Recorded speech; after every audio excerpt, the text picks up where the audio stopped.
Hi guys, welcome back to my channel. അപ്പോൾ guys, നമ്മൾ ഇന്ന് ഡിസ്കസ് ചെയ്യാൻ വേണ്ടി പോകുന്നത് മാഞ്ചസ്റ്റർ സിറ്റി വേഴ്സസ് എവർട്ടൺ മത്സരത്തെ കുറിച്ചിട്ടാണ് നമ്മൾ ഡിസ്കസ് ചെയ്യാൻ വേണ്ടി പോകുന്നത്.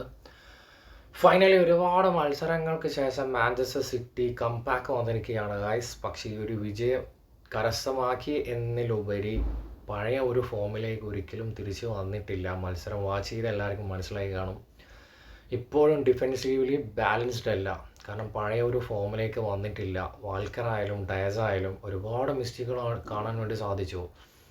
കാരണം റോഡ്രി എന്ന പ്ലെയറിൻ്റെ ആ ഒരു റേഞ്ച് എന്നാണ് ഓൾമോസ്റ്റ് എല്ലാ സിറ്റി ഫാൻസിനും മനസ്സിലായി കാണും. റോഡ്രി എന്ന ഒരു പ്ലെയറിൻ്റെ ഇല്ലാതാകുമ്പം സിറ്റിയുടെ അവസ്ഥ എന്താണെന്നുള്ളത്. പക്ഷേ എനിക്ക് പറയാനുള്ളത്, ഇത് കോച്ചിൻ്റെ തന്നെ പ്രശ്നമാണ്. ഒരു പൊസിഷനിൽ ഒരു പ്ലെയറിനെ മാത്രം ബിൽഡ് ചെയ്ത് എല്ലാ പൊസിഷനിലെ കാര്യമാണ് പറയുന്നത്. സിറ്റിയുടെ മെയിൻ സ്ക്വാഡ് എല്ലാവർക്കും അറിയാമല്ലോ.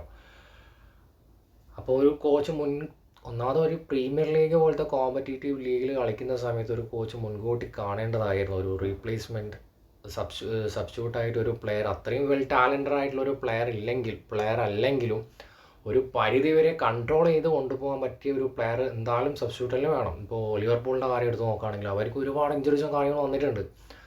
പക്ഷെ എന്നിട്ടും അവർ മെയിൻറ്റെയിൻ ചെയ്ത് കൊണ്ടുപോകാൻ വേണ്ടി സാധിക്കുന്നുണ്ട്. സിറ്റീനെ പോലെ അത്രയും ഹൈ ടോപ്പിൽ പെർഫോം ചെയ്ത ടീം പെട്ടെന്ന് ഒരു പ്ലെയർ പോകുന്ന ആ ഒരു സിറ്റുവേഷനിൽ ഡൗൺ ആയിട്ട് വരുന്ന ആ ഒരു പ്രശ്നങ്ങളൊന്നും ലിവർപൂളിനെ സംബന്ധിച്ചിടത്തോളം എനിക്ക് കാണാൻ വേണ്ടി സാധിച്ചില്ല. കാരണം അത് കോച്ചിൻ്റെ കഴിവാണ്. പക്ഷേ അവിടെയാണ് സിറ്റിക്ക് വന്ന ഏറ്റവും വലിയ അബദ്ധം പറ്റിയതെന്ന് എനിക്ക് തോന്നുന്നത്.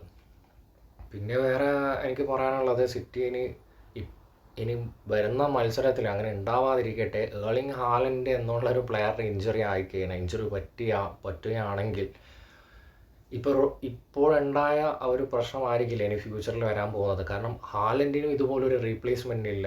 റോഡ്രിക്ക് ഒരു പരിധി വരെ അഡ്ജസ്റ്റ് ചെയ്ത് കൊണ്ടുപോകാൻ വേണ്ടിയിട്ട് കൊണ്ടുപോകാൻ സാധിക്കുമായിരിക്കും. പക്ഷേ ഹാലൻഡിനെ സംബന്ധിച്ചോളം അങ്ങനെയല്ല. വേറൊരു കാര്യം നമ്മൾ എടുത്ത് പറയേണ്ടത്, മാനേജ്മെൻറ്റിൻ്റെ കയ്യിൽ വന്ന ഏറ്റവും വലിയ അബദ്ധമാണ് കോൾ പാൾമർ അതുപോലെ ഹൂലിയൻ ആൽവരസ് എന്നുള്ള പ്ലെയറിനെ സെല്ല് ചെയ്തത്.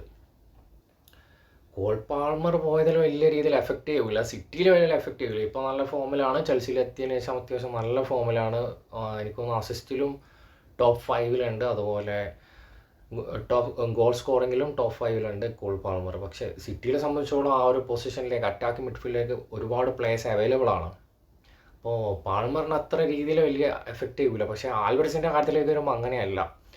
സെൻറ്റർ സ്ട്രൈക്കറായിട്ടായാലും സെൻറ്റർ ഫോർവേഡ് ആയിട്ടായാലും ലെഫ്റ്റ് വിങ് ആയിട്ടായാലും റൈറ്റ് വിങ് ആയിട്ടായാലും അറ്റാക്കിംഗ് മിഡ്ഫീൽഡർ ആയിട്ടായാലും, കാരണം ഇതിനു മുന്നേ ഡിബ്രോയിന് കഴിഞ്ഞ സീസൺ ഇഞ്ചുറി ആയ സമയത്ത് ആ ഒരു പൊസിഷനിൽ അങ്ങനെ ഒരു പ്രശ്നമേ ഉണ്ടായിട്ടില്ല. കാരണം ഡിബ്രോയിൻ്റെ ആ ഒരു ഗെയിം പ്ലേ എന്താണെന്ന് എല്ലാവർക്കും അറിയാവുന്ന കാര്യമാണ്. കാരണം ഡിബ്രോയിന് പോയിട്ട് ഇഞ്ചുറി പറ്റിയിട്ട് പോലും ആ ഒരു പ്ലേസിലേക്ക് ഹൂലിയൻ ആൽവരസ് ആ ഒരു പൊസിഷനിലേക്ക് വന്നപ്പോൾ അത് ഓവർകം ചെയ്യാൻ വേണ്ടി സാധിച്ചു.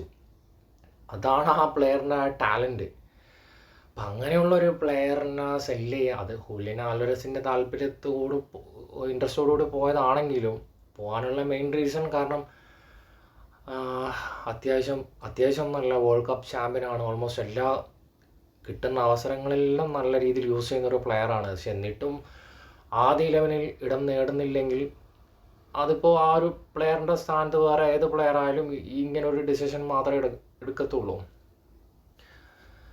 അപ്പോൾ ആ ഒരു പ്ലെയറിന് കുറച്ച് സ്പേസ് കൊടുക്കണമായിരുന്നു. കാരണം വേറെ ഏതെങ്കിലും ഒരു പൊസിഷനിൽ ഒരു സ്ഥിരമായിട്ട് ഗെയിം പ്ലേ ചെയ്യാനുള്ള ഒരു പൊസിഷൻ കൊടുക്കേണ്ടതായിരുന്നു. 2 സീസൺ കളിച്ചിട്ടാലും 2 സീസൺ നല്ല ഫോമിലായിരുന്നു. കാരണം ആ ഒരു പ്ലെയർ പോയാൽ എനിക്ക് നല്ല രീതിയിൽ നല്ലൊരു മണ്ടത്തരാണ് സിറ്റി കാണിച്ചതെന്ന് എനിക്ക് തോന്നുന്നു. അപ്പോൾ എനിക്ക് ഇപ്പോൾ ഈ ഒരു വിജയത്തോടുകൂടി 6ാം സ്ഥാനത്താണ് സിറ്റി. 6ാം സ്ഥാനത്തേക്കാണ് സിറ്റി വന്നിട്ടുള്ളത്. ടോപ്പ് 4ലേക്ക് വരാനുള്ള സാധ്യത വളരെ കുറവാണ്. കാരണം അത്യാവശ്യം നല്ല ഫോമിൽ തന്നെയാണ് ചെൽസി ആയാലും ലിവർപൂൾ ആയാലും. സിറ്റിയുടെ ആ ഒരു അത്രയും അതപ്പതിച്ചിട്ടില്ല. ഒരു കളി ഫെയിലായാലും നെക്സ്റ്റ് മാച്ചിൽ അവർ കംബാക്ക് വരുന്നുണ്ട്. പക്ഷേ സിറ്റിയെ സംബന്ധിച്ചിടത്തോളം അങ്ങനെയല്ല. ഇപ്പോൾ ഒരുപാട് ചാമ്പ്യൻസ് ലീഗ് ആയാലും അതുപോലെ തന്നെ പ്രീമിയർ ലീഗിലായാലും സെയിം ഫോമിലാണ് പോകുന്നത്. ഇതുവരെ എന്താ ഒരു ആവറേജ് ഫോം വരെ കീപ്പ് ചെയ്യാൻ വേണ്ടി അവർക്ക് സാധിക്കുന്നില്ല. അപ്പോൾ വരും മത്സരങ്ങൾ ഇങ്ങനെയൊക്കെ തന്നെയാണ് പോകുന്നതെങ്കിൽ എന്തായാലും ടോപ്പ് 4ലേക്ക് വരാനുള്ള സാധ്യത വളരെ കുറവാണ്. അപ്പോൾ ഗായ്സ്, നിങ്ങളുടെ അഭിപ്രായം എന്തൊക്കെയാണ് എന്നുള്ളത് കമൻറ്റ് ചെയ്യുക. നെക്സ്റ്റ് വീഡിയോയുമായി വീണ്ടും കാണാം.